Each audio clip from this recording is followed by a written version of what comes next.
Agosto 2016, sa kasagsagan ng pinakamatinding init na naranasan sa Pilipinas na para bang ginawang isang higanteng pugon ang buong bansa sa isang lumang distrito ng Caloocan na nakatakda ng gibain para sa redevelopment, isang kakaibang kuwento ang kumalat.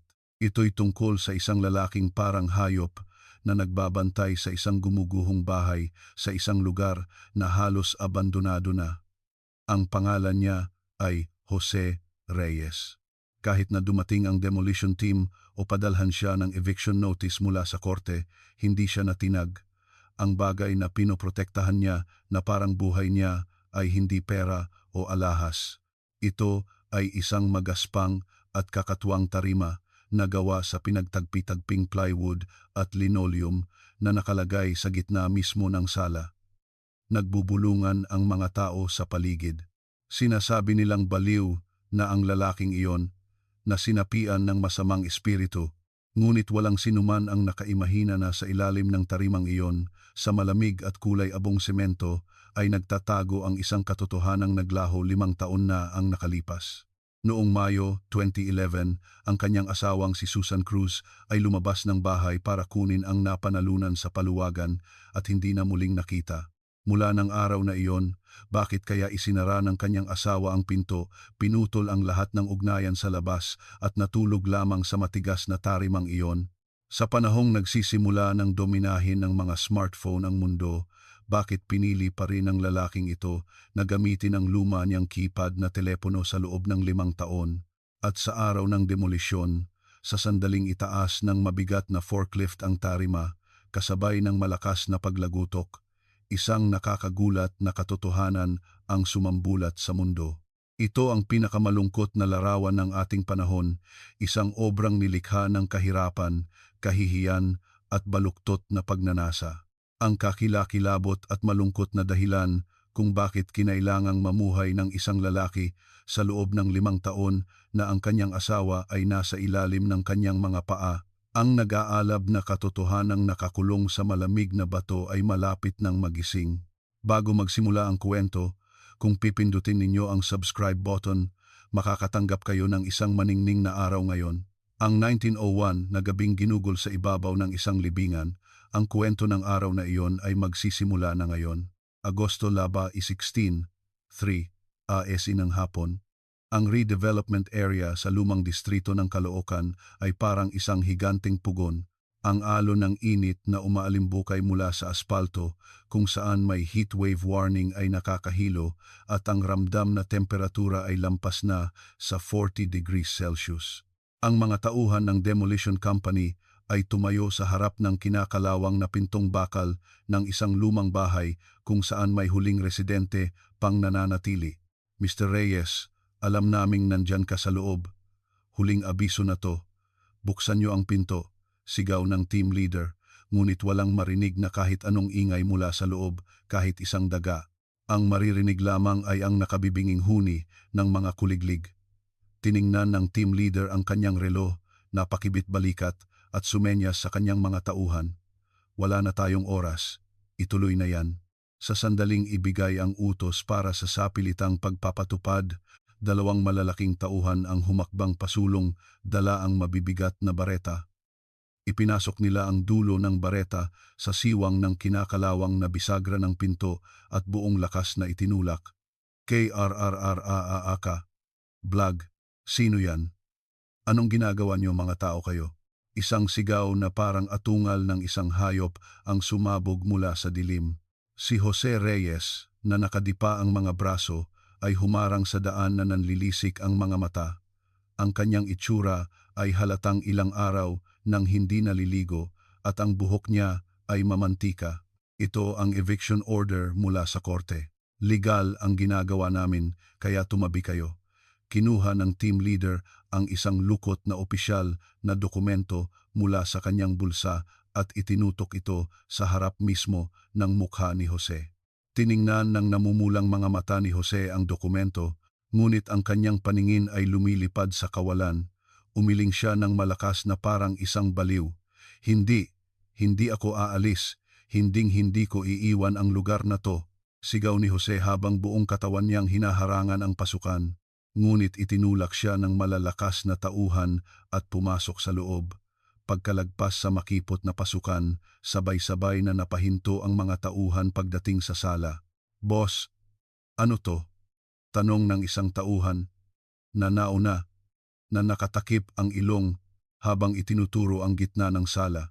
Doon, may isang aparador na nakahiga sa sahig at sa ibabaw nito ay isang kakatuwang tarima na gawa sa plywood at dilaw na linoleum. Sumingit si Jose sa pagitan ng mga tauhan at dumapa sa harap ng tarima. "Huwag niyong gagalawin. Akin to. Walang sinumang pwedeng kumuha nito." Niyakap ni Jose ng mahigpit ang mga paa ng tarima habang nanginginig ang kanyang katawan. Nagkatinginan ang mga tauhan na may ekspresyon ng pagkalito. Sinipa ng isang tauhan ang gilid ng tarima at nagtanong, "Tay, ano ba to at parang buhay niyo ang nakataya? Mukha lang namang sirang kama." Sa halip na sumagot, hinimas ni Jose ang kanyang pisngi sa tarima at bumulong. Lumapit ang team leader, sinuring mabuti ang tarima at nagutos, "Sige, unahin niyo nang ilabas yan. Simulan na ang trabaho." 4 na tauhan ang nagtulungan at hinawakan ang 4 na sulok ng tarima. 1, 2, 3, sabay-sabay nilang binuhat ito. Ngunit hindi man lang gumalaw ang tarima. "Teka, bakit ayaw?" Ungol ng isang tauhan na namumula na ang mukha. Para bang iisang piraso na lang ito kasama ng sahig, hindi man lang natinag ang tarima. Nakita ito ni Jose at lalo pang hinigpitan ang yakap sa tarima habang sumisigaw. Sinabi ng huwag niyong gagalawin. "Parang awa niyo na, iwanan niyo na lang ako." Sinipa ng team leader ang tarima dahil hindi niya maintindihan at kinuha ang kanyang cellphone mula sa bulsa.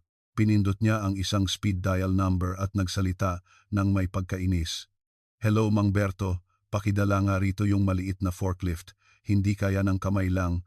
Pagkaraan ng 30 minuto, isang maliit na forklift ang pumasok sa eskinita na umuugong. Sinukat ng operator ng forklift ang makipot na pasukan ng sala gamit ang 1 metro at tumango. "Kasya naman po, pero kailangan nating sirain yung hamba ng pinto." Sumenyas ang team leader na ituloy. Sa isang malakas na kalabog, winasak ng forklift ang hamba ng pinto at pumasok sa sala. "Huwag! Huwag!" Nagpumiglas si Jose na huwag mahiwalay sa tarima, ngunit 2 tauhan ang pumilipit sa kanyang mga braso para pigilan siya. Inayos ng operator ang mga kontrol at dahan-dahang pumasok ang mga bakal na tinidor sa ilalim ng tarima. "Itaas na! Tumabi kayo!" Sa sigaw ng operator, umugong ang makina ng forklift at tinaasan ang lakas. Sa sandaling dahan-dahang umaangat ang tarima mula sa sahig. "KRRRAAK. Ano yan? Ano tong lahat?" Kasabay ng nakakapangilabot na tunog ng nababaling kahoy, bumigay ang likod ng lumang aparador. Mula sa punit na siwang, isang buong bloke ng tumigas na kulay abong semento ang nabiyak at bumagsak sa sahig. Napaurong ang mga tauhan sa takot. Tao, may bangkay. Sa gitna ng mga piraso ng semento, isang bagay na nakabalot sa plastik na mukhang pulso ng tao ang biglang lumitaw. Isang tauhan sa sulok na namumutla ang mukha ang sumigaw at tumakbo palabas. Ang team leader naman ay napaupo sa sahig, nanginginig ang mga kamay habang tinatawagan ang 911. Pagkaraan ng 20 minuto, dumating ang mga sasakyan ng pulis na may malalakas na sirena. Itinaas ng hepe ng investigasyon ang police line at pumasok. Gamit ang kanyang kamay na may guwantes, maingat niyang sinilip ang loob ng plastic bag at nagsalita ng mabigat. "Kumpirmado, bangkay nga. Malala na ang pagkaagnas." Mukhang ito si Susan Cruz na nawawala 5 taon na ang nakalipas. Ang matalas na tingin ni Detective Ocampo ay napunta kay Jose Reyes na nakaupo sa sulok. Si Jose ay nakatingin pa rin sa kawalan na parang wala sa sarili. Lumapit si Detective Ocampo kay Jose at nagsalita ng mahina ngunit may diin. "Mr. Jose Reyes, inaaresto ka namin bilang suspek." Abala ang mga miyembro ng SOCO sa pagkuha ng mga litrato sa lugar. Ang aparador ay nakahiga na parang isang kabaong puno ng semento, kaya't hindi ito magalaw at ginawa na lamang na tarima para pagtakpan. Habang pinoposasan ni Detective Ocampo si Jose at itinayo, nagtanong siya, sa loob ng 5 taon, sa ibabaw ng malamig na sementong, yan ka natutulog. Habang hinihila palabas ng mga pulis, lumingon si Jose sa sirang tarima. Mula sa kanyang mga lupaypay na mata, tumulo ang likido na hindi malaman kung luha o pawis. Tapos na talaga ang lahat. Habang papalayo ang sasakyan ng pulis, nalulan si Jose. Patuloy pa ring umaalimbukay ang mainit na hangin sa aspalto ng redevelopment site. Agosto 12, 2009 ng umaga. Ang maingay na bentilador ay nagbubuga ng maligamgam na hangin sa loob ng homicide section ng Caloocan City Police Station. Mula sa isang luma at maalikabok na kahon ng mga file sa kanyang mesa, kinuha ni Detective Ocampo ang isang 2011 missing person report at marahas itong binuklat. Ang mga naninilaw na papel ay nagbuga ng alikabok. Susan Cruz, 30 taong gulang noon, nawawala mula noong Mayo 15, 2011. Ibinaba ni Detective Ocampo ang kanyang salamin sa dulo ng kanyang ilong at binasa ang siksik na ulat. Ang nag-ulat ay ang asawang si Jose Reyes at nakasaad na pagkatapos umalis ng bahay noong gabi bago siya mawala, hindi na siya makontak. Lumapit si Detective Garcia na may dalang dilatang kape sa tabi ng mesa ni Detective Ocampo. Hepe, tingnan niyo po ito. May mga bagay sa report noon na hindi magkatugma, sabi ni Detective Garcia habang itinuturo ang isang pahina ng hiwalay na inihandang ulat ng investigasyon. Itinaas ni Detective Ocampo ang kanyang ulo at tiningnan si Detective Garcia. Anong problema? Itong si Jose Reyes, pagkatapos niyang i-report na nawawala ang asawa niya, nagdikit siya ng mga missing person flyers sa buong lugar. Pero noong sinabi ng mga pulis na kailangan nilang halughugin ang loob ng bahay para maghanap ng ebidensya, nagwala siya at sumigaw na kailangan daw ng search warrant. Kumunot ang makakapal na kilay ni Detective Ocampo. Tinanggal niya ang kanyang salamin at inilapag ito ng malakas sa mesa. Isang taong nag-aalala sa nawawalang asawa pero ayaw ipahalughog ang bahay. May mali diyan. Oo nga po, Hepe. Kahit yung investigador noon, isinulat niya sa kwaderno niya na kahina-hinala raw. Karaniwan, di ba, kahit anong paraan gagawin mo para lang mahanap, kaya hahayaan mong halughugin lahat? Biglang bumukas ang pinto ng opisina at pumasok ang medical legal officer na nakasuot ng puting uniforme. Inilapag niya ang dala niyang resulta ng pagsusuri sa mesa ni Detective Ocampo. Detective Ocampo, lumabas na po ang resulta. Malinaw ang sanhi ng kamatayan. Itinuro ng medical legal officer ang isang x-ray na larawan sa chart. Sa larawan, malinaw na makikita ang bali sa bungo. Pagkamatay dahil sa pagkabagok ng bungo. Napakalakas ng pagkakapalo sa ulo gamit ang isang mabigat at mapurol na bagay. Isang palo na walang pag-aalinlangan. Kumunot ang noo ni Detective Ocampo habang tinititigan ang larawan. Wala na bang ibang kakaibang bagay? 5 taon siyang nasa loob ng semento. Habang sinusuri namin ang bloke ng semento, may nakita kaming interesante.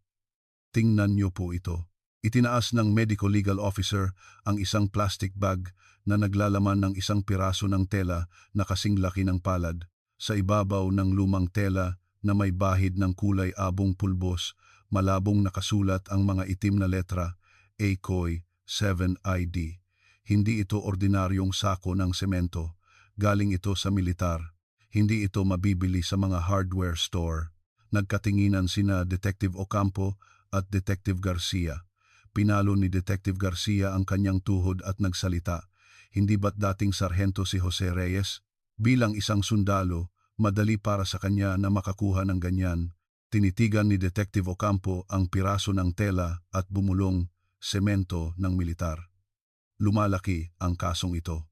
Kinaumagahan, sa gitna ng nakakapasong init, lumabas sina Detective Garcia at Detective Bautista para sa follow-up investigation. Pinuntahan ng 2 detektib ang mga tindahan sa paligid ng bahay ni Jose Reyes na pawis na pawis. Ang may-ari ng isang maliit na sari-sari store sa kanto ay tumango nang makita ang larawang ipinakita ni Detective Bautista. Si Susan, kilala ko yung misis sa bahay na yan. Anong klaseng tao po siya? Kamusta ang relasyon nila ng asawa niya? Hinaan ng may-ari ng tindahan ang kanyang boses habang iwinawasiwas ang pamaypay. Hindi ko alam kung bakit siya nawala, pero noong mga panahong yon, kumalat talaga ang tsismis. Sabi nila, tumakas daw kasama ng isang mas batang lalaki. Tumakas? May kilala po ba kayong lalaki? Inilabas ni Detective Garcia ang kanyang kuwaderno at nanlaki ang mga mata. Yung kusinero sa pansitan sa dulo ng eskinita. Doon kasi nagpa-part-time si Susan bilang tagahugas ng plato. Kumalat ang kwento na nagkakamabutihan daw sila. Agad na naglakad si Detective Bautista patungo sa pansitan. Mula sa likod pinto ng kusina na amoy mantika, lumabas ang isang kusinero na nasa unang bahagi ng kanyang 40s na tinatanggal ang kanyang apron. Anong relasyon ninyo kay Susan Cruz? May chismis na may relasyon daw kayo. Diretsahang tanong ni Detective Bautista. Tumawa ang kusinero na parang hindi makapaniwala at iwinasiwas ang kanyang kamay. Sir, huwag po kayong magsalita ng ganyan. Magkatrabaho lang kami. Hindi ko alam kung para saan yung perang pinag-iipunan niya sa paghuhugas ng plato, pero hindi siya babaeng gagawa ng kalokohan. Ang sabi-sabi, kung walang apoy, walang usok. Sigurado po ba kayong wala kayong relasyon? Imposible po. Si Susan, halos magkandakuba yan para lang sa walang kuwentang asawa niya. Grabe naman yang tsismis na yan para sa isang taong halos mamanhid na ang kamay sa pagtatrabaho para lang makabayad ng utang. Noong gabi ng Mayo, 15, 2011, pagod na umuwi si Susan Cruz matapos maghugas ng plato sa restaurant. Ang kanyang asawang si Jose Reyes ay nakahiga sa makipot na sala, nakatitig lang sa telebisyon. Mahal, aalis muna ako. Makikipagkita ako kay Ate Cora, yung nagpapatakbo ng paluwagan, sabi ni Susan habang may kinukuha mula sa kailaliman ng aparador sa kanilang kuwarto at inilalagay sa kanyang bag. Hindi inaalis ang tingin sa telebisyon. Walang ganang nagtanong si Jose. Saan ka na naman pupunta sa ganitong oras ng gabi?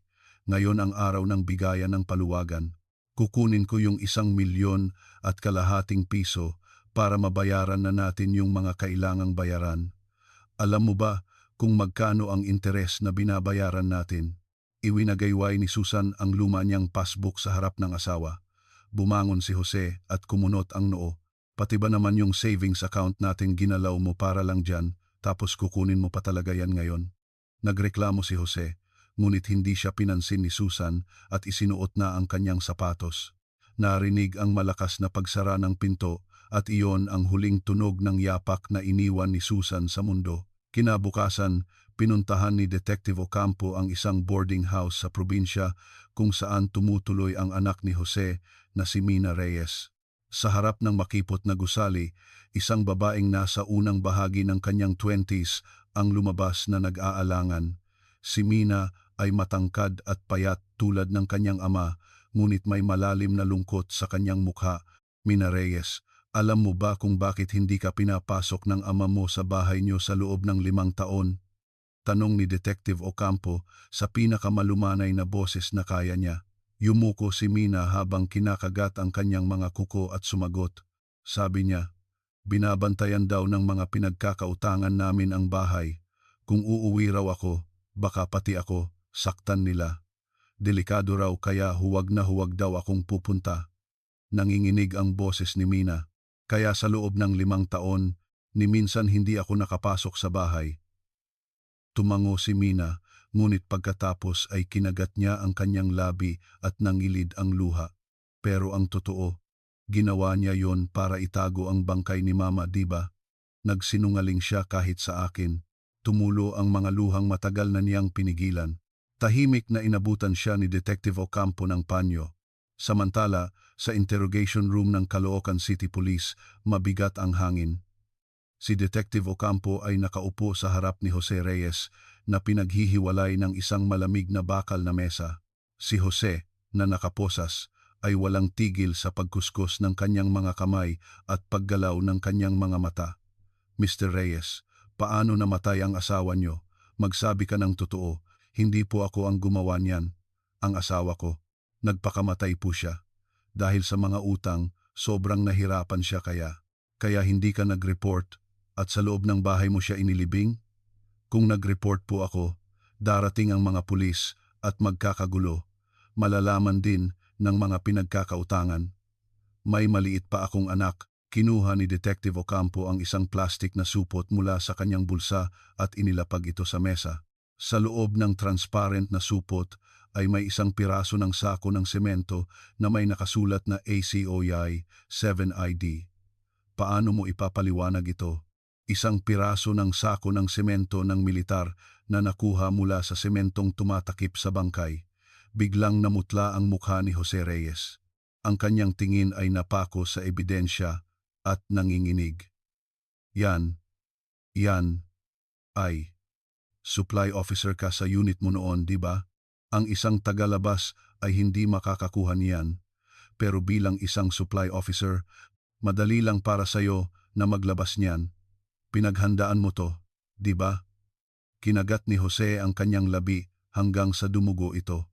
Sumandal si Detective Ocampo at diniinan si Jose. At yung paghiga sa mabigat na aparador, pagbuhos ng semento at paggawa ng tarima. Ginawa mo to lahat mag-isa? May tumulong sa'yo, di ba? Wala po. Sumpa man, mag-isa ko lang pong ginawa yan. Mag-isa mo lang? Sumigaw si Jose, ngunit nabasa ni Detective Ocampo sa nanginginig niyang mga mata ang malinaw na kasinungalingan. Lumabas si Detective Ocampo sa interrogation room at sinabi kay Detective Garcia na nasa likod ng salamin, may tinatago pa yang gagong yan. Hindi to basta-basta lang na insidente. Mukhang hindi nga po ito simpleng kaso ng domestic violence. Kakaiba ang kutob ko, sabi ni Detective Garcia na nakakrus ang mga braso. Tumingin si Detective Ocampo sa maulap na kalangitan sa labas ng bintana at bumulong, paluwagan na nagkakahalaga ng 1,500,000 piso, semento ng militar at isang masusing pagtatakip. Amoy organisadong krimen ito. Haluhugin niyo ulit ng maigi ang buong bahay. Sa pagitan ng tsismis at katotohanan, laging may isang malalim at madilim na bangin. Agosto 15, 2016, 10:10 ng umaga. Muling pinuntahan ng SOCO team ang bahay ni Jose Reyes. Sa gitna ng mga sirang piraso ng tarima, ang puting alikabok ng semento ay lumilipad na parang niebe. Lumuhod ang hepe ng SOCO at ginamit ang isang tweezer para silipin ang siwang sa punit na linoleum. Hepe, may nakasuksok dito. Ang maingat na kinuha ng hepe ay isang itim na keypad na telepono at isang lumang charger na may gusot na kable. Pagkatapos punasan ang alikabok, malinaw na lumitaw ang logo ng isang lumang modelo ng telepono na ginagamit pa 5 taon na ang nakalipas. Pagdating ni Detective Ocampo sa lugar, iniabot sa kanya ng hepe ng SOCO ang ebidensya. Maayos pa ang kondisyon nito. Anong gagawin natin? Kinuha ni Detective Ocampo ang charger gamit ang kamay na may guwantes at isinaksak ito sa isang saksakan sa pader. Pagkaraan ng mga 30 minuto, ang madilim na screen ay kumurap at dahan-dahang umilaw. Tiriring, tiriring. Anong ingay yan? Sa sandaling bumukas ang telepono, sunod-sunod na lumabas ang mga notification na naipon sa loob ng 5 taon. 12 ng missed calls at hindi pa nababasang text messages ang pumuno sa screen. Binuksan ni Detective Ocampo ang inbox at pinindot ang mga buton. Manahimik ka lang. Kung ayaw mong mamatay, wag na. Wag mong bubuksan yan. Ibaon mo lang. Isipin mo yung pensyon mo. Gusto mo bang sirain ang kinabukasan ng anak mo? Ang mga text message ay pawang mga pananakot mula sa isang numerong nakasave sa pangalang Kuya Kaloy. Kumunot ng malalim ang noo ni Detective Ocampo. Garcia, itrace mo agad ang numerong ito. Alamin mo kung aktibo pa at dalhin mo sa harap ko ang may-ari niyan, sabi ni Detective Ocampo habang itinutok ang screen ng telepono sa mukha ni Detective Garcia. 1 oras ang lumipas. Tumatakbong bumalik si Detective Garcia na may dalang printout. Nahanap ko na po. Carlos Santos, 88 taong gulang. Kasama ni Jose Reyes sa parehong unit noong nasa militar pa sila. Anong ginagawa niya ngayon? Kasalukuyan siyang driver at bodyguard sa BGC. Medyo malaking tao ang pinagsisilbihan niya. Malaking tao? Sino? isang babaeng nagngangalang Corazon Dizon, may-ari ng ilang gusali sa BGC, isang tunay na mayaman. Nanlisik ang mga mata ni Detective Ocampo. Tinapik niya ang mesa gamit ang kanyang mga daliri at nagtanong, Corazon Dizon, siya ba yung, opo, tama po kayo. Siya ang pinuno ng Rainbow Paluwagan na sinalihan ng biktimang si Susan Cruz. 3:0 ng hapon. Dumating si Detective Ocampo sa harap ng isang marangyang gusali sa BGC. Isang malaking gintong karatula na may nakasulat na Dizon Tower ang kumikinang sa sikat ng araw. Dumaan si Detective Ocampo sa lobby at sumakay ng elevator. Sa pinakamataas na palapag tayo. Pagbukas ng pinto ng elevator, isang marangyang penthouse na may sahig na gawa sa marmol ang lumitaw. Pagkatapos pindutin ang doorbell, isang babaeng nasa huling bahagi ng kanyang 50s na may makapal na makeup at suot na malaking gintong kuwintas ang nagbukas ng pinto. Si Corazon Dizon. Sino kayo? Wala kayong appointment, sabi ni Corazon na nakakunot ang noo. Ipinakita ni Detective Ocampo ang kanyang police ID at sinabi, mula po kami sa Caloocan City Police. May ilang katanungan lang po kami tungkol sa kaso ni Susan Cruz. Umupo si Corazon sa sofa na naka-D4 at itinaas ang kanyang tasa. Si Susan, yung babaeng tumakas, 5 taon na ang nakalipas. Hindi po siya nawawala. Natagpuan po siyang patay, ilang araw na ang nakalipas, sa isang napakasaklap na kalagayan. Kahit sa sinabi ni Detective Ocampo, hindi nagbago ang ekspresyon ni Corazon na parang nakasuot ng maskara. Ibinaba niya ang kanyang tasa at walang ganang sumagot. Ah, ganoon ba? Kawawa naman pala. Pero anong kinalaman ko diyan? Wala po ba kayong natatandaan tungkol sa paluwagan noon? Nawala si Susan Cruz sa araw mismo na kukunin niya ang pera. Naku, matagal na yon kaya malabo na sa alaala ko. At saka, hindi lang naman iisa o dalawa ang miyembro noon. Tiningnan ni Corazon ang kanyang mga kuko na may mamahaling nail art at nagkunwaring walang alam. Kinuha ni Detective Ocampo ang inihanda niyang bank records at inilapag sa mesa. Ayon sa mga record, noong 2011, malapit na pong malugi ang negosyo niyo, tama po ba? Sino ang nagsabi ng ganyang kasinungalingan? Ang mga record ay hindi nagsisinungaling. Pero ang nakapagtataka, pagkatapos mawala ni Susan Cruz, nabayaran niyo lahat ng utang niyo. Saan po kaya galing ang ganoon kalaking pera? Kumibot ang kilay ni Corazon at napahinto sa ere ang kamay niyang may hawak na tasa. Pilit siyang ngumiti para magmukhang kalmado. Sa negosyo, minsan may pera, minsan wala. Sinuwerte lang siguro kaya nakaahon. Biglang tumunog ng malakas ang telepono sa bulsa ni Detective Ocampo. Si Detective Garcia, Hepe, naaresto na po namin si Carlos Santos, papunta na po kami diyan. Samantala, sa parking lot ng police station, hinahalughog ng mga detective ang itim na sedan ni Carlos Santos. Itinaas ni Detective Bautista ang carpet sa trunk at nakita ang isang luma at kinakalawang na toolbox. Pagbukas ng kahon, lumabas ang mga gamit sa pagpapalitada na puno ng alikabok at mga gamit sa paghahalo ng semento. Bingo! Ito yung mga gamit na ginagamit sa construction site ng militar. May mga bakas pa ng semento. Inilagay ni Detective Bautista ang paleta sa isang evidence bag at tumango. 7 ng gabi. Sa visitation room ng Caloocan City Jail, dinala si Jose Reyes. Inilapag ni Detective Ocampo ang keypad na teleponong nakumpiska bilang ebidensya sa mesa. Nanlaki ang mga mata ni Jose at yumuko siya. Ito ang telepono mo, di ba? Bakit mo itinago sa ilalim ng lumang linoleum na, yon? Nakita ko lahat ng pananakot na text. Si Carlos Santos ang senior mo, di ba? Bakit ka natakot na mag-report at nagtiis sa impyernong yan sa loob ng 5 taon? Naghugas ng mukha si Jose at matagal na nanahimik. Pagkatapos, isang boses na parang pabulong ang lumabas sa kanyang bibig. May recording po. Ano? Recording? Sa tuwing tinatakot ako ni Kuya Kaloy, palihim ko siyang ni-record. Natakot po kasi ako na baka sa huli, ako ang pagbintangan sa lahat. Pinindot ni Detective Ocampo ang menu button ng telepono at hinanap ang voice recording file. Pagpindot ng play button, umalingaw-ngaw sa speaker ang maingay na boses ni Carlos Santos. Hoy, Reyes! Magtino ka, gawin nating kwento na nagpakamatay ang misis mo dahil sa utang. Kuya, pero hindi po tama to. May namatay na tao. Hoy, gago. Kung magsusumbong ka, isang iglap lang tatanggalin ka sa serbisyo. Mawawala ang pensyon mo at paano mo pag-aaralin ang anak mo sa kolehiyo. Gusto mo bang habang buhay na habulin ng mga pinagkakautangan? Sa recording, nanginginig sa takot ang boses ni Jose Reyes. Susundin ko po ang sinabi niyo, kuya. Parang awa niyo na, huwag niyo lang pong gagalawin si Mina. Itinigil ni Detective Ocampo ang recording at tinitigan si Jose Reyes.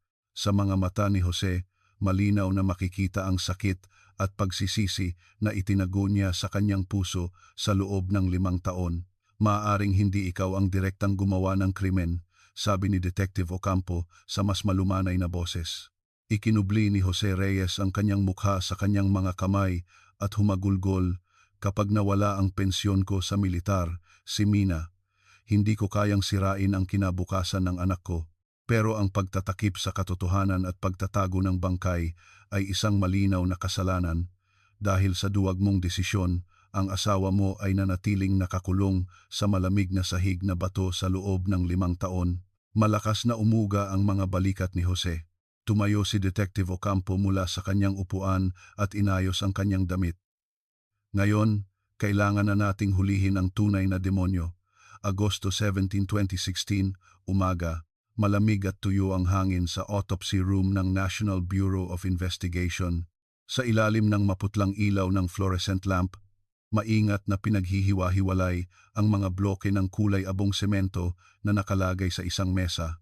Ginamit ng isang forensic pathologist ang isang maliit na martilyo at pait para dahan-dahang basagin ang mga piraso ng sementong kasing digas ng bato. Tik-tak. Hepe, sandali lang po. May iba pa pong bagay dito bukod sa buto. Ipinasok ng pathologist ang isang tweezer sa loob at maingat na hinila ang isang bagay. Mula sa paanan ng bangkay, kasamang lumabas ang isang lumang guwantes na nabalot sa semento. Pagkatapos alisin ang alikabok, malinaw na lumitaw ang sulat kamay na pangalan sa itim na permanent marker sa wristband, Carlos Santos. Ito na, wala na siyang takas. Nahulog ito noong itinatago niya ang bangkay, sabi ng pathologist habang inilalagay ang guwantes sa isang evidence bag. Sa wakas, isang bahagyang ngiti ang sumilay sa mga labi ni Detective Ocampo. Samantala, sa interrogation room ng Caloocan City Police, ang tensyon ay parang isang lubid na sobrang higpit. Si Carlos Santos ay nakaupo sa isang silya, hindi mapakali ang mga mata at nanginginig ang mga binti. Binuksan ni Detective Ocampo ang pinto at inilapag sa mesa ang isang transparent na evidence bag. Carlos Santos, natatandaan mo ba ang guwantes na ito? Sa'yo to, di ba? Mahina ang boses ni Detective Ocampo, ngunit mabigat ang dating nito. Tiningnan ni Carlos Santos ang guwantes sa loob ng supot at biglang nanlaki ang kanyang mga mata habang nanginginig ang kanyang mga kamay. Bakit? Bakit? Yan nandyan. Siguro nahulog mo noong nagbubuhos ka ng semento. Natagpuan itong tumigas kasama ng bangkay sa may paanan. Ikinubli ni Carlos Santos ang kanyang ulo sa kanyang mga kamay na parang naghihirap. Sa loob ng 30 taon sa militar, naranasan na niya ang lahat, ngunit sa harap ng kanyang pangalan na nakakulong sa semento, bumigay siya. Pinindot ni Detective Ocampo ang pulang buton sa recorder at diniinan si Carlos Santos. Sabihin mo ang lahat ng totoo. Kahit anong itago mo ngayon, ikaw lang ang lalong magiging miserable. Matagal na nanahimik si Carlos Santos bago nagsalita sa isang basag na boses. Nung gabing yon, tumawag si Ma'am Cora. Sabi niya, may malaking problema raw at kailangan kong pumunta agad. Kailan yon? Sabihin mo ang eksaktong oras. Mga alas 11 ng gabi, Mayo 15, 2011. Ipinikit ni Carlos Santos ang kanyang mga mata at inalala ang gabing iyon, 5 taon na ang nakalipas. Tumulo ang malamig na pawis sa kanyang noo. Pagdating ko sa lugar, wala nang buhay si Susan. Nakahandusay siya sa sahig ng sala. Sino ang gumawa niyan? Si Ma'am Cora. Nag-away daw sila dahil sa pera at sa sobrang galit niya na itulak niya si Susan. Tumama raw ang ulo ni Susan sa gilid ng aparador. Agad siyang namatay. Mabilis na isinulat ni Detective Ocampo ang mga detalye sa kanyang kuwaderno at tumango. Kaya tinulungan mo siyang itago ang bangkay. Kung aksidente lang, dapat nag-report kayo. Nanginginig si Ma'am Cora at nagmakaawa. Kung magre-report daw kami, mapagbibintangan siyang sinadyang pumatay at makukulong. Nakiusap siyang tulungan ko siya. Kaya niloko mo si Jose Reyes na nagpakamatay ang asawa niya. Mahinang tumango si Carlos Santos. Sinabi ko kay Jose na dahil sa sobrang pagkakautang, nagpakamatay siya. Sinabi kong kung tatawag kami ng pulis, magiging magulo lang at masisira ang kinabukasan ng anak niya, kaya mas mabuting ilibing na lang ng tahimik. At naniwala ba agad si Jose sa sinabi mo? Noong una, nagpumiglas siya at gustong mag-report. Pero noong tinakot ko siya na mawawala ang pensyon niya at hindi na siya mapopromote, nagbago ang tingin niya. Naging malamig ang ekspresyon ni Detective Ocampo. Bigla siyang tumayo at naglakad patungo sa selda. Isang oras ang lumipas, muling hinarap ni Detective Ocampo si Jose Reyes sa visitation room. Nang itaas ni Jose ang kanyang ulo, malalim na nakaukit sa kanyang mukha ang bigat ng kasalanan na dinala niya sa loob ng 5 taon. Mr. Reyes, umamin na si Carlos Santos sa lahat. Nanlaki ang mga mata ni Jose. Ano? Anong sinabi niya? Hindi nagpakamatay ang asawa mo. Namatay siya dahil sa aksidente noong itinulak siya ni Corazon Dizon dahil ayaw nitong ibigay ang pera sa paluwagan. Hindi. Hindi totoo. Yan. Nanlaki ang bibig ni Jose. Hinampas ni Detective Ocampo ang mesa gamit ang kanyang kamao at sumigaw. Isang asawang namatay sa maling akala. At ikaw, sa loob ng 5 taon, ikinulong mo siya sa malamig na sementong sahig at doon ka kumakain at natutulog. Naiintindihan mo ba? Ikinubli ni Jose ang kanyang mukha sa kanyang mga kamay at umungal na parang isang hayop. Malakas na umuga ang kanyang mga balikat. Hindi ko alam. Hindi ko po talaga alam. Hikbi. Alam mo, sa tingin mo ba'y makakaligtas ka riyan? Kahit minsan ba sinubukan mong alamin? Bilang asawa, dapat nagduda ka kung bakit niya ginawa iyon, kung may palatandaan ba ng pagpatay. Naniwala ka lang sa isang salita ni Carlos Santos at tinakpan mo ang lahat, di ba? Hindi maitaas ni Jose ang kanyang ulo at patuloy na humikbi. Ang pensiyon at ang kahihiyan. Oo, para maprotektahan yon, mas pinili mo na lang maniwala, di ba? Patawad po. Nagkasala po ako ng malaki. Patawad? May mas masahol pa riyan. Kumuha si Detective Ocampo ng isa pang bunton ng mga dokumento at inihagis sa harap ni Jose. Mga financial transaction records. Sa loob ng 5 taon, regular mong kinukuha ang mga benepisyo sa pangalan ng asawa mo. Nag-extend ka pa ng loan. Namutla si Jose at umurong. Hindi ka nag-report na nawawala siya para magkunwaring buhay pa siya at makakuha ng pera mula sa gobyerno. Masarap ba sa pakiramdam na kumita ng pera sa pamamagitan ng patay mong asawa, si Mina? Ang anak ko, wala kaming pambayad sa matrikula niya kaya wala akong magawa. Huwag mong gamitin ang anak mo bilang dahilan, isa ka lang duwag na kasabwat. Tiningnan ni Detective Ocampo si Jose na parang isang uod at malamig na nagsalita. 2 araw ang lumipas. Dumating si Corazon Dizon sa Caloocan City Police kasama ang kanyang mga mamahaling abogado. Ang isang abogado na nakasuot ng mamahaling suit ay naglagay ng kanyang leather briefcase at mayabang na nagsalita. Itinatanggi ng kliyente ko ang lahat ng paratang. Mukhang mayroong sapilitang pag-amin na nangyari rito. Ngumisi si Detective Ocampo at isa-isang inilatag sa mesa ang mga inihandang ebidensya. Ang pag-amin ni Carlos Santos, ang guwantes na may pangalan niya na nakuha mula sa semento at ang recording mula sa telepono ni Jose Reyes. Sa pilitang pag-amin, sinasabi niyo bang lahat ng ebidensyang ito ay gawa-gawa lang? Biglang namutla ang mukha ni Corazon at nanginginig ang kanyang mga labi. Nataranta ang abogado at binasa ang mga dokumento pagkatapos ay pilit na nagpatuloy sa pagtatanggol. Hindi sapat ang mga ito para patunayan ang intensyon na pumatay. Kung simpleng pagtatalo lang na nauwi sa pagtulak, ito ay reckless imprudence resulting in homicide. Kahit na reckless imprudence, ang pagtatago ng bangkay sa semento sa loob ng 5 taon ay isang malubhang krimen at ang mamuhay ng payapa sa loob ng 5 taon matapos pumatay ng tao ay hindi mapapatawad. Sa matalas na salita ni Detective Ocampo, sa wakas ay nagsalita si Corazon. Masyadong mapilit si Susan na kunin ang pera. Tinulak ko lang siya para tumabi, pero hindi ko talaga intensyon na patayin siya. Kaya pagkatapos mong ibaon ang isang patay na tao, masaya ka bang namuhay ng marangya sa loob ng 5 taon gamit ang perang iyon? Hindi sumagot si Corazon at yumuko. 7:00 ng gabi. Ang pulang takip silim ay pumasok sa bintana ng istasyon ng pulis. Tinapos ni Detective Ocampo ang huling pangungusap ng kanyang report at ibinaba ang kanyang panulat, isang babaeng nabulag sa pera, isang lalaking nabulag sa promosyon at isang lalaking nabulag sa bulag na katapatan.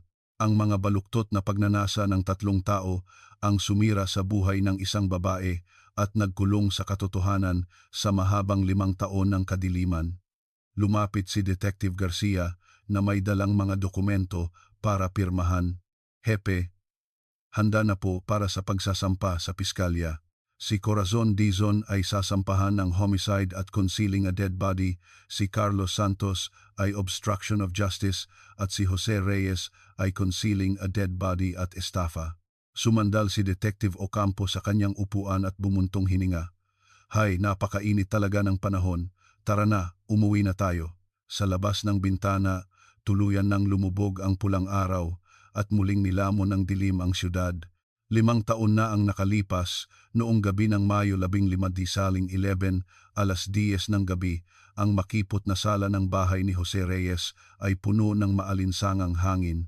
Kinuha ni Susan Cruz ang kanyang luma at punit-punit na passbook mula sa kailaliman ng kanilang aparador at lumabas sa sala. Mula sa telebisyon, maririnig ang boses ng isang news anchor. Mahal, tingnan mo ako. Tumawag si Ate Cora, papunta na raw siya rito, masayang sabi ni Susan habang iwinawagayway ang passbook sa harap ni Jose.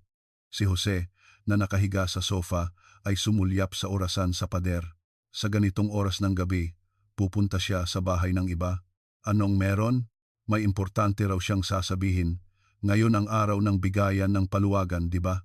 Kapag nakuha ko ang 1,250,000 piso, babayaran na natin ang nakakainis na utang na yan.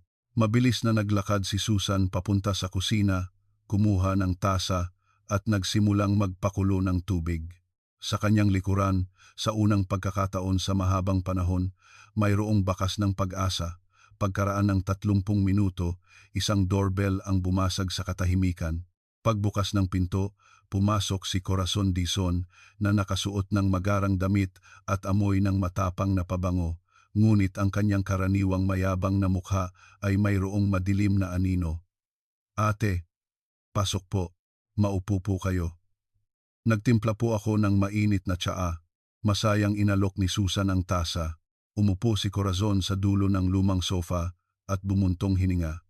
Susan, pasensya na, pero kailangan nating pag-usapan yung paluwagan. Po, anong pag-uusapan po natin? Napahinto si Susan sa pagbaba ng tasa at tiningnan si Corazon. Ngayong buwan medyo nagipit ako. Pwede bang isang buwan lang nating i-postpone? Biglang nawala ang ngiti sa mukha ni Susan at namutla siya. Ate, ano pong ibig niyong sabihin? Kailangan ko na po. Kung hindi ko mababayaran bukas o sa makalawa, pupuntahan na ako ng mga pinagkakautangan ko. Ang interes pa lang, mahigit 50,000 na kada buwan. Alam ko, hindi ko naman sinasabing hindi ko alam. Pero sa ngayon, wala talaga akong cash. Iwinasiwas ni Corazon ang kanyang kamay na may pagkainis. Biglang lumuhod si Susan at niyakap ang binti ni Corazon. Ate, parang awa niyo na. Utang ito na hindi alam ng asawa ko. Kung malalaman niya, palalayasin ako. Isalba niyo na po ang buhay ko. Parang awa niyo na. Ano ba yan, Susan? Hindi kailangang lumuhod. Tumayo ka. Nagulat si Corazon at sinubukang itayo si Susan, ngunit lalo pang kumapit si Susan. Ate, mamamatay po ako. Gabi-gabi, hindi ako makatulog sa takot na baka tumawag ang mga pinagkakautangan ko. Parang awa nyo na, bigyan nyo na po ako ng pera, bitawan mo nga ako, bakit ba ang kulit mo? Sigaw ni Corazon at marahas na itinulak si Susan. Nawalan ng balanse si Susan at natumba. Blag, isang malakas at nakakapangilabot na tunog ang umalingaw-ngaw sa sala. Ang ulo ni Susan ay tumama ng direkta sa matulis na gilid ng nakabukas na pinto ng aparador. Hindi man lang nakasigaw si Susan at bumagsak sa sahig. Susan! Hoy, Susan! Natarantang tumakbo si Corazon at inalog ang balikat ni Susan. Ngunit wala nang pokus ang mga mata ni Susan at wala nang hininga. Umatras si Corazon at nanginginig ang kamay na kinuha ang kanyang cellphone. Anong gagawin ko? Anong gagawin ko? Kaloy, Kaloy, halika rito dali. May malaking problema, may mamamatay. Pagkaraan ng 30 minuto, isang itim na kotse ang huminto sa eskinita. Tumatakbong pumasok si Carlos Santos. Nanigas ang mukha ni Carlos nang makita si Susan na nakahandusay sa sahig at si Corazon na wala sa sarili. Ma'am, anong nangyari rito? Nag-away kami. Itinulak ko lang siya para tumabi. Hindi ko sinasadya. Maniwala ka, umiiyak na sabi ni Corazon habang nakakapit sa damit ni Carlos. Bumuntong hininga si Carlos at hinawakan ang kanyang ulo pagkatapos ay nagdesisyon at tinawagan si Jose Reyes. Reyes, ako to. Nasaan ka? Huwag kang magugulat, pero nagpakamatay ang asawa mo dahil hindi na niya kinaya ang mga utang. Ano? Anong sinasabi niyo? Sumabog ang gulat na boses ni Jose sa kabilang linya. Umuwi ka na agad. Huwag kang magsasabi kahit kanino. Mag-isa ka lang dapat umuwi. Naintindihan mo? Isang oras ang lumipas, pabalibag na pumasok si Jose sa pinto.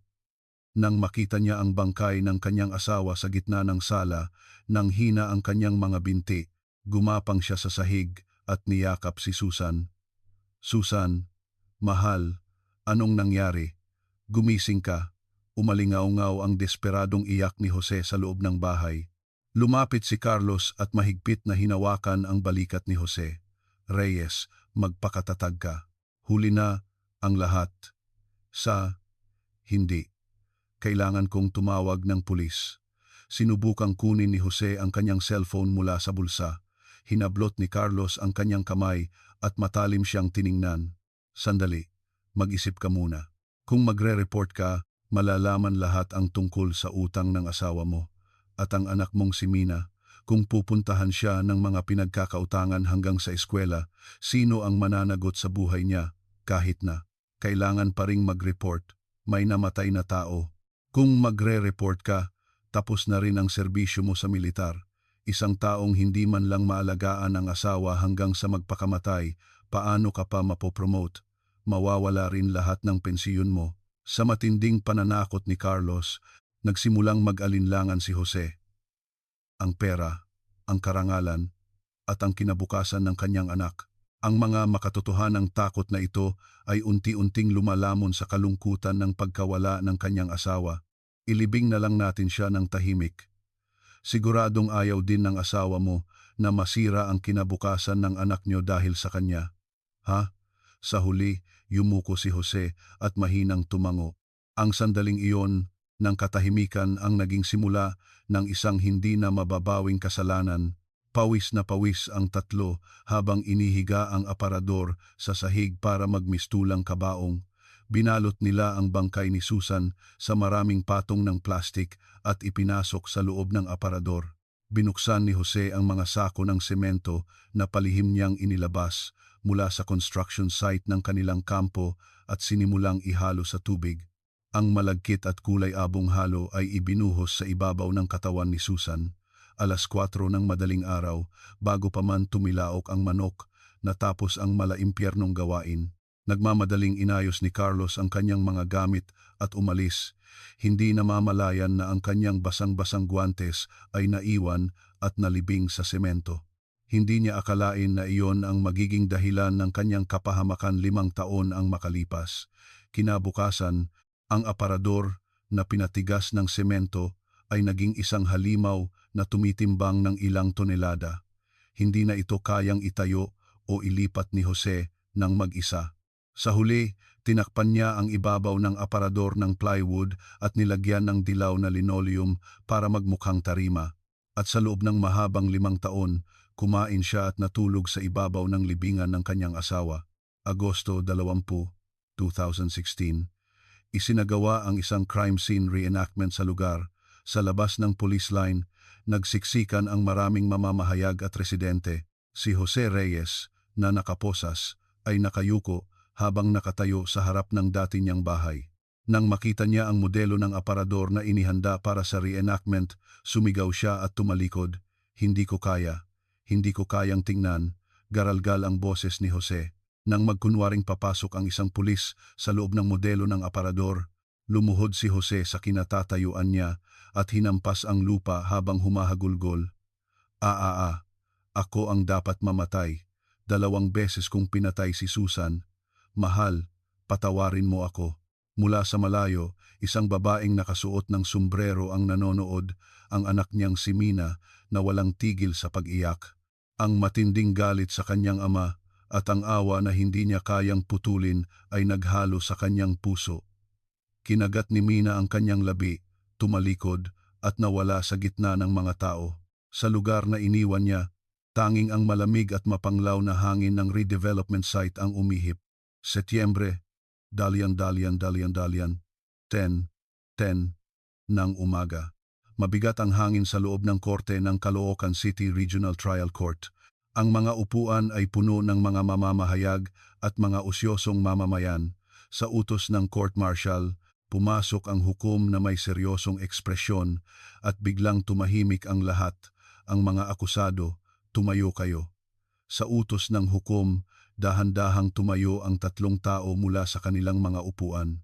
Si Corazon Dizon, Carlos Santos at Jose Reyes. Si Corazon ay nakasuot pa rin ng mamahaling damit, ngunit ang kanyang kumalat na makeup ay hindi maitago ang kanyang pagkabalisa. Inayos ng hukom ang kanyang salamin at sinimulang basahin ang hatol. Una, ang hatol para sa akusadong si Corazon Dizon. Lumunok si Corazon. Ang akusado ay sinadyang saktan ang biktima na naging sanhi ng kanyang pagkamatay, ngunit sa halip na tumulong, inorganisa pa niya ang pagtatago ng bangkay.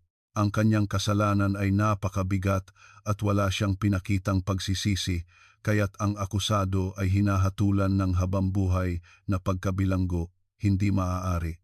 Habambuhay na pagkabilanggo. Natumba si Corazon at napaupo sa kanyang silya. Lumapit ang mga guwardiya at hinawakan ang kanyang braso. Ang tingin ng hukom ay lumipat kay Carlos Santos para sa akusadong si Carlos Santos. Ang akusado ay aktibong nag-utos at nagsagawa ng pagtatago ng bangkay at tinakot ang akusadong si Jose Reyes para pagtakpan ang krimen sa mahabang panahon. Dahil dito, hinahatulan siya ng 7 taong pagkabilanggo. Halatang nagulat si Carlos. Ang kanyang muka ay namumutla na. Sa wakas, ang malamig na tingin ng hukom ay napunta kay Jose Reyes para sa akusadong si Jose Reyes. Dahan-dahang itinaas ni Jose ang kanyang mga mata ay blanko na parang tanggap na niya ang lahat. Ang paghihirap sa isip na dinanas ng akusado sa loob ng 5 taon habang nabubuhay sa ibabaw ng bangkay ng kanyang asawa ay isa sa alang-alang, ngunit bilang isang ama, ang hindi niya pagbubunyag ng katotohanan at pakikisabwatan sa pagtatakip at ang hindi makatarungang pagkuha ng mga benepisyo sa pangalan ng kanyang namatay na asawa ay isang malubhang krimen. Dahil dito, ang akusado ay hinahatulan ng 5 taong pagkabilanggo. Maririnig ang mga bulungan at buntong hininga mula sa mga manonood. Inayos ng hukom ang kanyang mga papeles at tiningnan si Jose Reyes. Akusado, Jose Reyes, mayroon ka bang huling sasabihin? Itinayo ni Jose ang kanyang nanginginig na mga binti at nagsalita. Ang kanyang boses ay garalgal at halos hindi marinig. Ang kahirapan po ay sobrang nakakatakot. Naging tahimik ang buong korte. Tumulo ang mga luhang matagal ng pinigilan ni Jose. Natakot po ako na baka mawala ang pensyon ko sa militar. at hindi makapagtapos ng kolehiyo ang kaisa-isa kong anak at maging isang taong may masamang record. Dahil sa sobrang takot ko, 2 beses kong pinatay ang asawa ko. Humikbi si Jose at nagpatuloy. Ang una ay dahil sa aking kawalan ng kakayahan na protektahan siya, at ang pangalawa ay dahil sa aking mababaw na kahihiyan at pera, ibinaon ko ang katotohanan sa malamig na sementong sahig. Yumuko ng malalim si Jose. Hindi po ako mag-aapela. Tatanggapin ko po ng buong puso ang parusang ito. Pagkatapos ng paglilitis, ibinalik si Jose sa malamig na selda ng kulungan. Sa bunton ng mga sulat na ibinigay sa kanya ng guwardiya, naroon ang visitation request ng kanyang anak na si Mina, ngunit sa ibabaw ng request form, mayroong pulang selyo ng tinanggihan. Pumunta si Mina hanggang sa pintuan ng visitation room, ngunit sa huli ay hindi niya kayang patawarin ang kanyang ama at umalis. Umupo si Jose sa isang sulok ng selda at kinuha ang kanyang nag-iisang ari-arian. Ito ang luma at punit-punit na kuwaderno ng kanyang asawang si Susan na ibinalik sa kanya mula sa mga nakumpiskang gamit at iningatan niya sa kanyang dibdib sa buong panahon niya sa kulungan. Habang binubuklat niya ang kuwaderno, napahinto ang kanyang kamay sa huling pahina. Doon, nakasulat sa maingat na sulat kamay ni Susan, "Kapag nakuha ko ang 1,000,000 piso sa paluwagan, babayaran ko muna ang mga utang at ang matitira. Ibibili ko ang mahal kong asawa ng magandang Amerikana para hindi siya mapahiya. Salamat sa pagiging isang mabuting asawa sa akin. Huhu, Susan." Niyakap ni Jose ang kuwaderno sa kanyang dibdib at humagulgol. Ang kanyang asawa, hanggang sa huling sandali ng kanyang buhay, ay nag-aalala pa rin sa kanyang kapakanan. Ang katotohanang ang kahihiyang pinilit niyang protektahan ay katumbas pala ng buhay ng kanyang asawa ay isang malupit na sampal sa kanyang puso. Nakasandal sa malamig na pader ng selda, umiyak si Jose na parang isang hayop buong gabi. Samantala, sa redevelopment area ng Caloocan, sa gitna ng malalakas na ingay, patapos na ang demolisyon. Isang malaking backhoe ang gumiba sa pader ng bahay kung saan nanirahan si Jose sa loob ng 5 taon. Sa isang malakas na kalabog, gumuho ang mga pader na semento. Ang mga bakas ng kakilakilabot na trahedya na nakabaon doon ay isinakay sa isang truck at dinala kung saan. 1 linggo ang lumipas, tanging isang bakanteng lote ang natira. Sa kanyang pag-uwi, iniliko ni Detective Ocampo ang manibela at huminto sa harap ng bakanteng lote.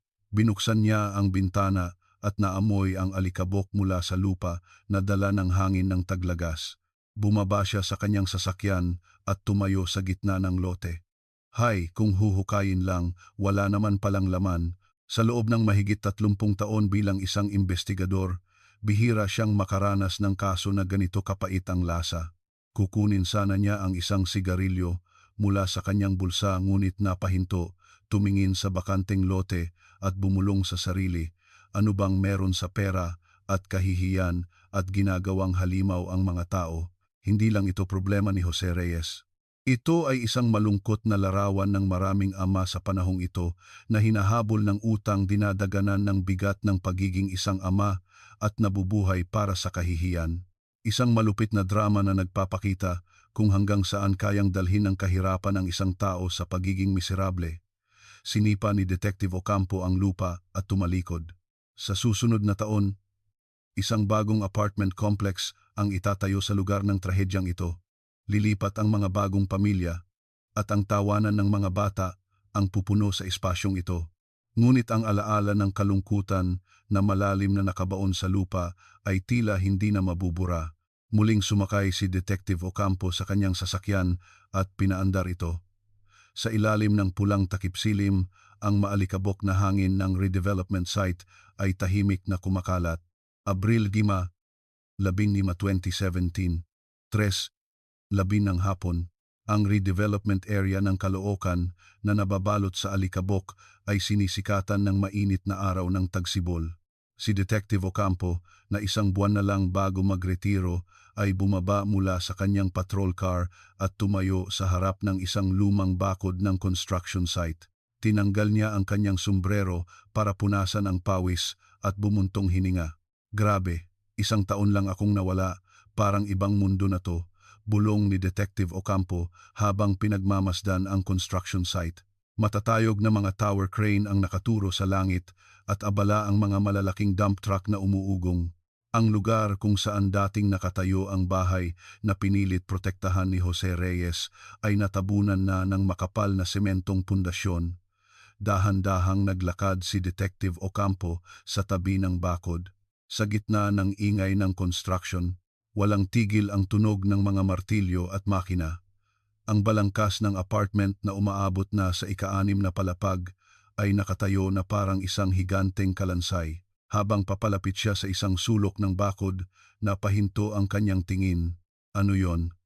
Sa lugar kung saan dating may hardin, may bakas ng isang taong dumalaw, isang tuyong palumpon ng bulaklak na krisantemo at isang bukas na bote ng alak ang nakalagay doon. Lumapit si Detective Ocampo, umupo, at tiningnan ang laso sa palumpon. May nakasulat doon sa maingat na pagkakasulat, "Ma, ibaba mo na ang lahat ng mabigat at magpahinga ka na." Isang mapait na ngiti ang sumilay sa mga labi ni Detective Ocampo. Sulat kamay iyon ni Mina. Tila palihim siyang bumisita para mag-alay sa kanyang ina. Lumuhod si Detective Ocampo at kinuha ang natitirang alak sa bote.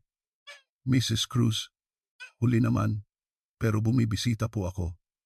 Ako po ito." Dahan-dahang ibinuhos ni Detective Ocampo ang alak sa tuyong lupa. Sinipsip ng lupa ang alak at naging itim. Sa loob ng 5 taon sa malamig na sementong iyon, gaano ka kaya na-suffocate at nalungkot? Ngayon, magpahinga ka na sa isang mainit na lugar. Umihip ang hangin ng tagsibol at kinilig ang mga tuyong dahon ng krisantemo. Itinaas ni Detective Ocampo ang kanyang ulo at muling tiningnan ang malungkot na construction site. Si Jose Reyes ay nasa malamig pa ring kulungan at kahit makalaya, wala na siyang bahay na uuwian o pamilyang sasalubong. Ang kanyang anak ay nag-asawa na at lumipat sa malayo at patuloy na tinatanggihan ang pagbisita sa kanyang ama. Kawawa rin talaga yung si Reyes, bulong ni Detective Ocampo habang pinaglalaruan ang bote. Ano bang nakakatakot sa kahirapan para 2 beses niyang patayin ang asawa niya at sa loob ng 5 taon, kumain at natulog sa ibabaw ng libingan ng asawa niya? Ano kaya ang iniisip niya? Ngunit alam ni Detective Ocampo na hindi lang ito kasalanan ng isang tao, ito ay isang malungkot na larawan ng mga ama sa panahong ito na hinahabol ng utang at nagiging halimaw para lang maprotektahan ang kanilang karangalan. Inubos ni Detective Ocampo ang natitirang alak at ibinuhos sa sahig. Nakamit man ni Mrs. Cruz ang hustisya, ang mga tinik na nakabaon sa puso ng mga naiwan ay hindi pa rin natatanggal. Sa di kalayuan, narinig ang tawanan ng mga bata. Sa isang bagong tayong playground, naglalaro ng bola ang mga batang elementarya. Ang kanilang malinaw at masayang tawanan ay isang kakaibang kaibahan sa trahedyang nakabaon sa lugar na iyon. Siguradong hindi alam ng mga batang yan kung anong kalungkutan ang nakalibing sa ilalim ng lupang ito. Pinalo ni Detective Ocampo ang kanyang tuhod at hirap na tumayo. Kapag naitayo na ang mga bagong gusali at dumating ang mga bagong tao, ang sakit ng nakaraan ay tuluyang malilibing sa ilalim ng semento. Ngunit para sa mga taong nakakaalala sa sakit na iyon, mananatili itong isang malinaw na peklat. Kinuha ni Detective Ocampo ang bote at tumalikod. Sa pagtatapos ng kanyang 30 taong serbisyo, tila wala ng kaso na kasing bigat nito sa kanyang puso. Hay, sana wala ng ganitong trahedya ulit. Ang mundo nga naman. Naglakad si Detective Ocampo na nakapamulsa. Ang mundo ay patuloy pa ring umiikot sa pera at pagnanasa. Maaaring sa kung saang lugar, may isa na namang ama na pinahihirapan ng mga tawag mula sa pinagkakautangan at nawawalan ng pag-asa. Bubuksan na sana ni Detective Ocampo ang pinto ng kanyang sasakyan nang bigla siyang mapahinto. Sa kanyang paanan, sa siwang ng isang kulay abong pader, isang dilaw na buhay ang sumisilip. "Aba, tingnan mo nga naman tong isang to. Paano ka tumubo rito?" Isang maliit na bulaklak ng dandelion na tumubo ng mag-isa. Sa kabila ng pagkakasingit sa siwang ng semento, matatag itong namumulaklak habang inililipad ng hangin. Matagal na tinitigan ni Detective Ocampo ang maliit na buhay na iyon. Tama, ang mga nabubuhay ay kailangang mabuhay, kahit paano, tulad mo, matatag. Pinaandar ni Detective Ocampo ang kanyang sasakyan at dahan-dahang umalis. Sa isang sulok ng maalikabok na construction site, sa siwang ng malamig na semento, ang dandelion ay tahimik ngunit matatag na namumulaklak. Ang buhay at ang pag-asa ay laging nakakahanap ng paraan upang sumibol sa gitna ng anumang pagsubok. Marso 18, 2021, 9 ng umaga. Bumukas ang mabigat na bakal na pinto ng Manila City Jail. Sa gitna ng malamig na hangin ng tagsibol, isang lalaking puti na ang buhok ang dahan-dahang lumabas. Si Jose Reyes. Ang 5 taon sa kulungan ay lubos na nagpabago sa kanya.